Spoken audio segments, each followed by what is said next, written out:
তোমাদের জন্য তৈরি করে দেখাচ্ছি একটা ডিম দিয়ে চকলেট স্পঞ্জ কেক। তো কিভাবে তৈরি করছি দেখে নাও।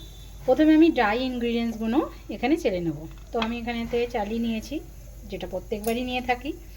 এবার আমি এখানেতে 1/4 কাপের 1 কাপ ময়দা নিয়ে নেব। প্রথমেতে আমি এখানেতে মেজারমেন্টটা এইভাবে করে নিচ্ছি।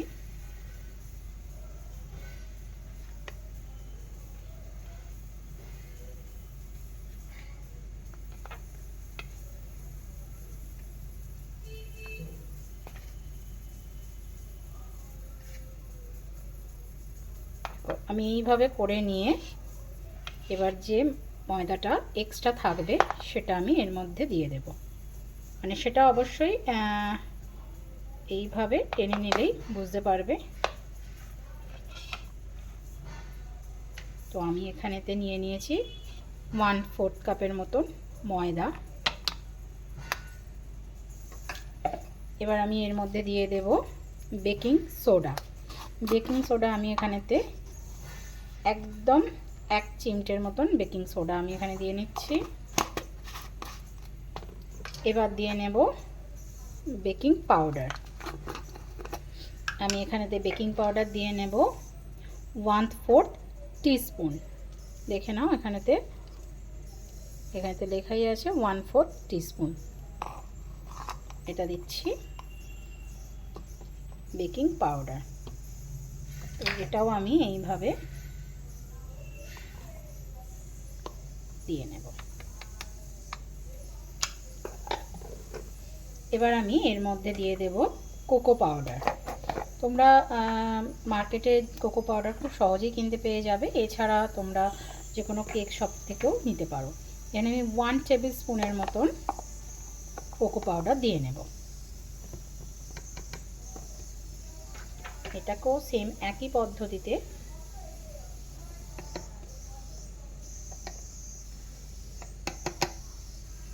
দেখে নাও। আমি এখানেতে 1 টেবিল স্পুন কোকো পাউডার দিয়ে নিচ্ছি।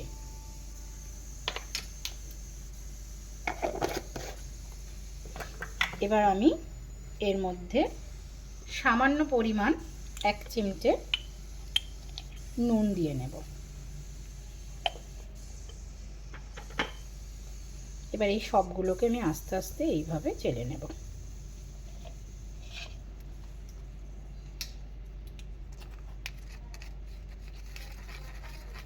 এটা ভালোভাবে চেলে নিয়েছি। পারলে তোমরা আরও একবার এটাকে চেলে নিতে পারো, কিন্তু আমি এখানে একবারই চেলে নিয়েছি, আমার দুবার দরকার লাগেনি। এবার আমি এই উপকরণগুলো ভালোভাবে মিশিয়ে নেব, কারণ শুকনো উপকরণ সব সময় শুকনো অবস্থাতেই ভালোভাবে মিশিয়ে নিলে যখন কেকের ব্যাটারিতে উপকরণটা দেওয়া হয় তাহলে কিন্তু ইভেনলি জিনিসটা ঠিকঠাকভাবে মিশিয়ে যায় আর কেকটাও খুব ভালো হয়।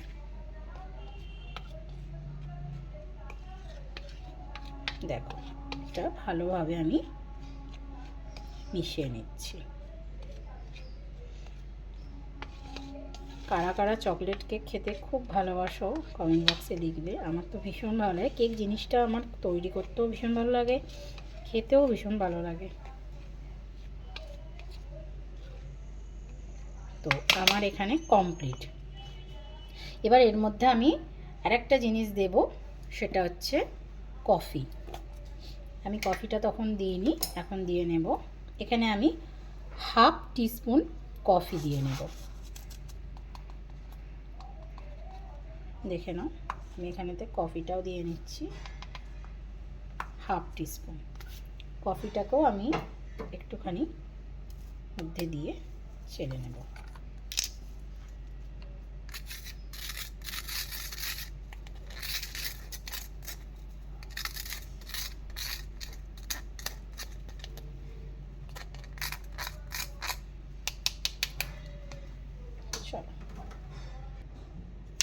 তো এবার এটাকে আমি আবারও কফিটা দিয়ে ভালোভাবে মিশিয়ে নেব।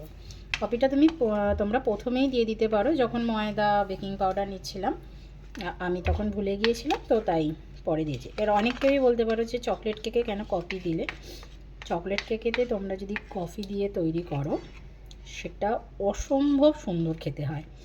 মানে জাস্ট আমি যেভাবে তৈরি করছি করে দেখবে আর বলবে। মানে শুধু চকলেট কেক, চকলেটের যে গুঁড়ো হয় সেটা দিয়ে তৈরি করা, মানে কোকো পাউডার দিয়ে যে চকলেট কেকটা আমরা নর্মালি সবাই করে থাকে, সেটা দেওয়ার যে টেস্ট হয়, আর কফিটা দিলে তার টেস্টটা আরও দ্বিগুণ হয়ে যায়।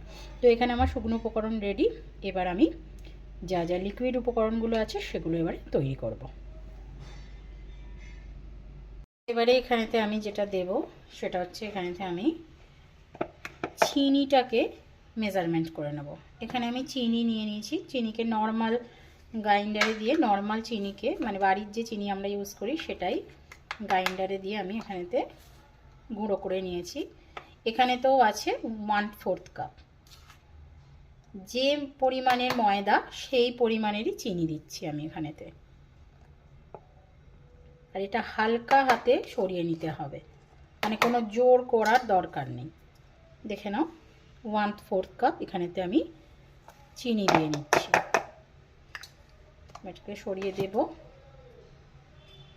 এবার আমি এটাকে ভালোভাবে চেলে নেব।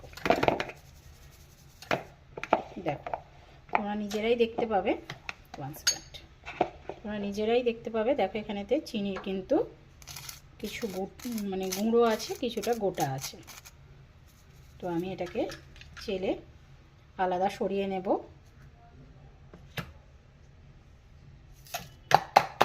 যেহেতু আমার বলতে গেলে এতটার মতন চিনি আমার গুঁড়ো বেরিয়েছে, তো আমি ঠিক ততটাই চিনি সেই পরিমাণে, একটা মোটামুটি চোখের আন্দাজ বুঝতেই পারছো, এই পরিমাণে চিনি গুঁড়ো আবার এখানে দিয়ে আবারও চেলে নেব। আমি মোটামুটি এই পরিমাণে চিনিটা আবার দিয়ে নিচ্ছি। এটা খুব নর্মালি একটা আন্দাজের ব্যাপার, যারা রান্না করো নতুন পুরানো এটা কোনো ব্যাপার নয়, এটা একটা চোখের আন্দাজে বুঝে নিতেই পারো।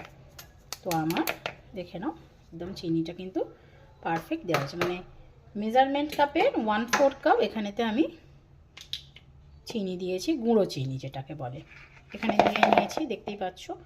এবার আমি এর মধ্যে দিয়ে নেব ডিম। আমি এখানে একটা ডিম এখানে ইউজ করব, যেহেতু একটা ডিমের স্পঞ্জ কেক তৈরি করে দেখাচ্ছি, চকলেট স্পঞ্জ কেক। আগের দিনেতে তোমাদের ভ্যানিলা স্পঞ্জ কেক তৈরি করে দেখিয়েছিলাম একটা ডিমের।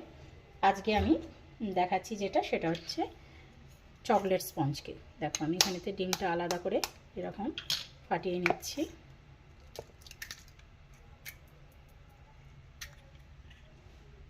তো একদম দেখে নাও। এবার আমি ডিমটার মধ্যে পুরো দিয়ে দেব। আমি এর মধ্যে পুরো ডিমটা দিয়ে নিয়েছি। আমি 1 টেবিল স্পুন সাদা তেল দিয়ে নিচ্ছি। তোমরা এর বদলে বাটার ইউজ করতে পারো। বাটার যদি ইউজ করো অবশ্যই বাটারটাকে মেল্ট করে নিতে হবে, তারপর 1 টেবিল স্পুন তোমরা মেজারমেন্ট করে এর মধ্যে দিয়ে দেবে। তো এখানে আমি সমস্ত ড্রাই ইনগ্রিডিয়েন্টসগুলো লিকুইড ইনগ্রিডিয়েন্টসগুলো যা যা ছিল দিয়ে নিয়েছি। এবার আমি এটা ভালোভাবে ফেটিয়ে নেব।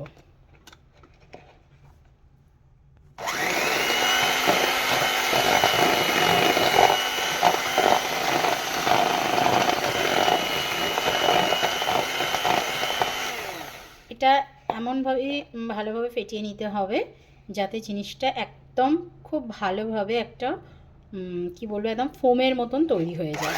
তো চলো এটা আমি ভালোভাবে ফেটিয়ে নিই।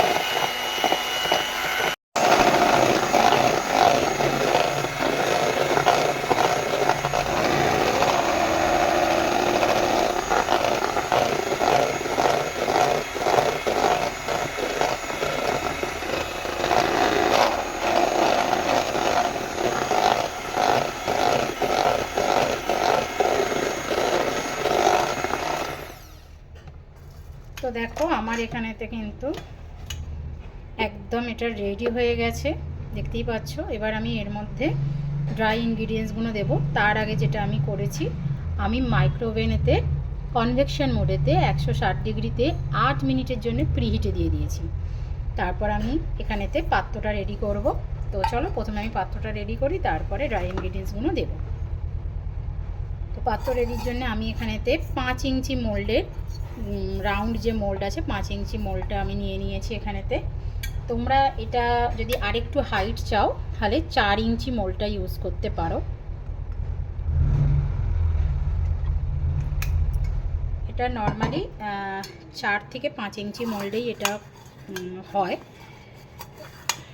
তো কিছুই নয়, 5 ইঞ্চি মোল্ডে করলে জিনিসটা তোমার একটু ফ্ল্যাট হবে, আর 4 ইঞ্চি করলে একটু তুমি হাইটটা পাবে। তো আমি এখানেতে যেরকম নিচেতে তেল লাগিয়ে নিয়েছি, বাটির পাত্রের তলাতে তেলটা লাগিয়ে নিয়ে তার ওপরেতে বাটার পেপার দিয়ে দিচ্ছি, দিয়ে তার উপর দিয়ে আরেকটু আমি এখানেতে অয়েল দিয়ে দিচ্ছি। আর খুব বেশি দরকার নেই, পাশেতে হালকা হাতেতে এরকম অয়েল দিয়ে দিলেই হবে, খুব একবারে অনেক অনেক অয়েল দেওয়ার দরকার নেই। তো এখানে আমার পাত্র রেডি হয়ে গেছে, পাত্রটা আমি সরিয়ে রেখে দিলাম। এবার আমি এখানেতে ড্রাই ইনগ্রিডিয়েন্টসগুলো দিয়ে ব্যাটারটা রেডি করে নেব। আমি এখানেতে এর মধ্যে এবারেতে ভ্যানিলা এসেন্স দেব। আমি এখানেতে 1/2 টিস্পুন ভ্যানিলা এসেন্স দিয়ে নিচ্ছি, দেখে নাও। আমি এখানে 1/2 টিস্পুন ভ্যানিলা এসেন্স দিচ্ছি। আর এর সঙ্গে আমি আর একটা এসেন্স দেবো, এটা যদি কারো কাছে থাকে তো বেটার, আদারওয়াইজ খুব একটা দরকার লাগে না। হ্যাঁ, অবশ্যই টেস্টটা একটু ভালো হয়, সেটা হচ্ছে চকলেট এসেন্স। চকলেট এসেন্সটা ভ্যানিলা এসেন্সের সঙ্গে তোমরা যদি দাও তাহলে কিন্তু ভীষণ ভালো হয়। এটাও আমি 1/2 টিস্পুন দিয়ে নিয়েছি। তো এবার আমি এটাকে ভালো করে মিক্স করে নেব। তো এটা আমি ভালো করে মিক্স করে নিচ্ছি এসেন্সটা। এসেন্স মিক্স হয়ে গেলে এবার আমি এর মধ্যে ড্রাই ইনগ্রিডিয়েন্টসগুলো দিয়ে দেবো। এবার আমি এর মধ্যে ড্রাই ইনগ্রিডিয়েন্টসগুলো দিয়ে দেব। আমি আস্তে আস্তে এটা দিতে থাকবো।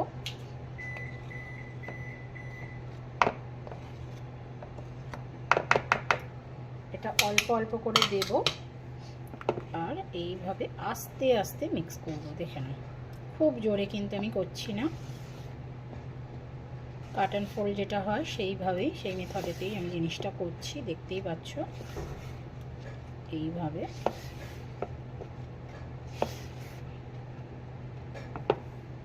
আমি এর মধ্যে বাকি যেটা আছে সেটাও দিয়ে নেব। দিয়ে নিয়ে এটা আবারও ভালোভাবে আমি মিক্স করে নেব।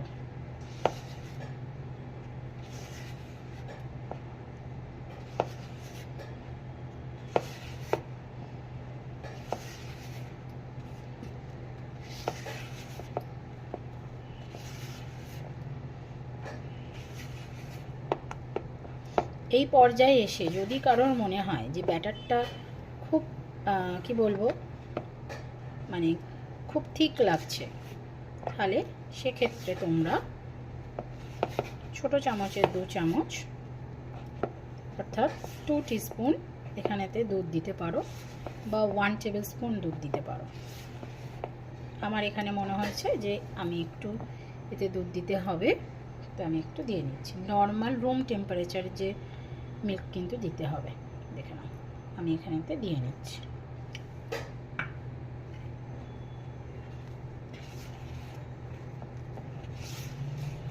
আমি আবারও এটাকে মিক্স করে নেবো ভালোভাবে।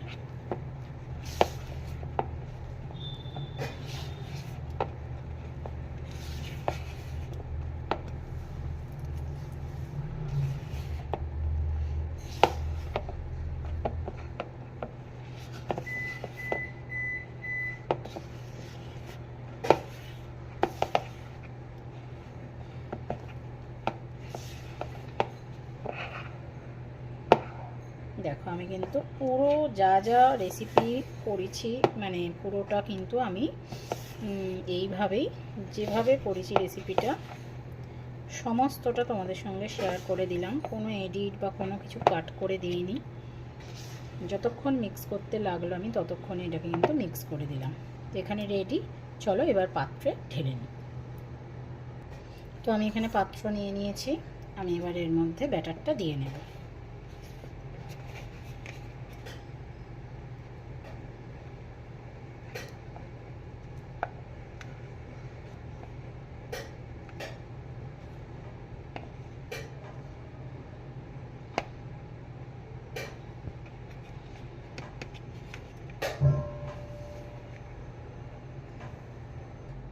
তো এখানে দেখো আমি এবারে আবারও এটা ট্যাপ করে নেব।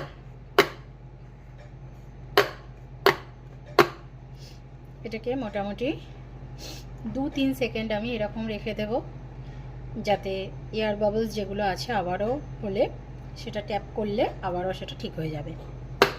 দেখো তোমরা দেখতে পাবে এইভাবে কিছু কিছু বাবলস এইটা দিয়ে টুথপিকের মতন নেবে, বড় বড় বাবলসগুলো থাকলে একটু ফাটিয়ে নেবে।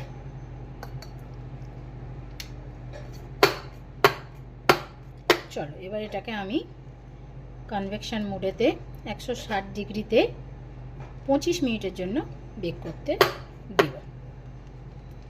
এখানে কেক বেক রেডি হয়ে গেছে। এবার আমি দেখব টুথপিক দিয়ে একটা যে সব কিছু ঠিকঠাকভাবে বেক হয়েছে কিনা। দেখো একদম সমস্ত দিক থেকে কিন্তু পারফেক্ট বেক হয়ে গেছে। এটা গরম আছে। এবার আমি এটা যেটা করব, আমি একটা এরকম ঢাকনা দিয়ে বেশ কিছুক্ষণ রেখে দেব, তারপর মোল্ড থেকে বের করব। এবার আমি এই টাপাটাকে খুলে দেব, দিয়ে আমি যেরকম এখানেতে বাটার নাইফ নিয়ে চারপাশটা এইভাবে হালকা হাতে একটু খুলে নেব, যাতে কেকটা যখন উঠাবো একদম এক চান্সে উঠে যায়। আর বাটার নাইফটা নিই কারণ ওই যে নর্মাল নাইফেতে জিনিসটা কেটে যাওয়ার একটা ভয় থাকে। এটা আমি হালকা হাতে এইভাবে একটু ট্যাপ করে নেব। দেখো সুন্দরভাবে উঠে গেছে। উফ দেখো একদম পারফেক্ট একটা চকলেট স্পঞ্জ কেক রেডি হয়ে গেছে। এটা যদি তোমরা 4 ইঞ্চি মোল্ডে করতে তাহলে এটা আরেকটু হাইট আসতো। এটা যেহেতু আমি 5 ইঞ্চি মোল্ডে করেছি তো হাইটটা একটু কম এসেছে। তাও এটা মিডল থেকে কাট করলে দুটো তোমরা ভাগ পেয়ে যাবে। দেখে নাও তুমি এইভাবে কতটা স্পঞ্জি, দেখো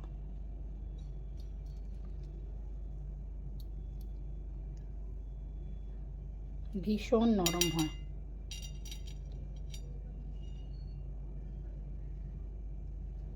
তোমরা এইভাবে করে এবার এটাকে মিডিল থেকে কাট করে নিয়ে, মানে সার্কেল ওয়াইজ এরা মিডিল থেকে যেরকম মিডিল থেকে কাট করে নিয়ে তোমরা এতে হুইপ ক্রিম দিয়ে একটা সুন্দর কেক ডেকোরেশন করে নিতে পারো, যেটা কোনো অ্যানিভার্সারি, বার্থডে বা নিজের খেতে ইচ্ছা করলো সেই হিসেবেও বানিয়ে নিতে পারো। তো আজকের রেসিপি কিরম লাগলো অবশ্যই তোমরা কমেন্ট করে জানাবে। আর যারা আমার রেসিপি ভালো লাগছে তাদেরকে বলবো অবশ্যই একটা পেজটাকে একটু ফলো আর একটা লাইক করে দিও, আর ভালোবেসে একটা শেয়ার করে দিও। আর রেসিপি দেখে যদি তোমরা কেক বানিয়ে থাকো তো কমেন্ট বক্সে অবশ্যই তার একটা পিকচার দিও। আবার নতুন রেসিপি নিয়ে খুব তাড়াতাড়ি আসছি।